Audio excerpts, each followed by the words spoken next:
మరి శతకసుధ 100 పద్యాలు గల సాహిత్య ప్రక్రియ అని కూడా అంటాం.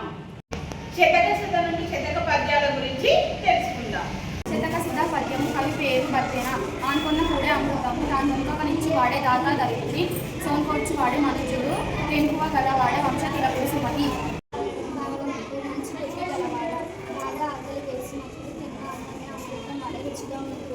వెనుదీయకుండా దానం చేసేవాడే నిజమైన దాత కష్టాలను ఓర్చుకున్న గలవాడే మనిషి ధైర్యవంతుడు తన వంశానికి వెన్ను తెస్తాడు.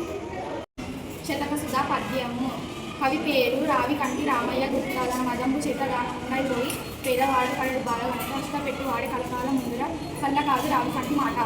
భావం ధనబలం రాక్షసులుగా మారి పేదవాడు బాధపడుతున్న అని తెచ్చేలా వారిని కష్టాలను పని చేసే మానవుడి కలకాల ముందు కదా ఇది నిజమని భావన.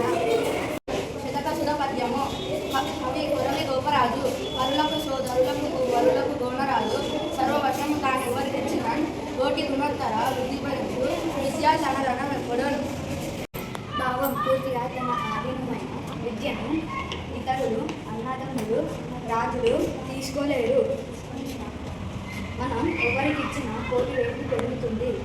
అందుకే విద్య ఎప్పుడు మన సొంత ధనం.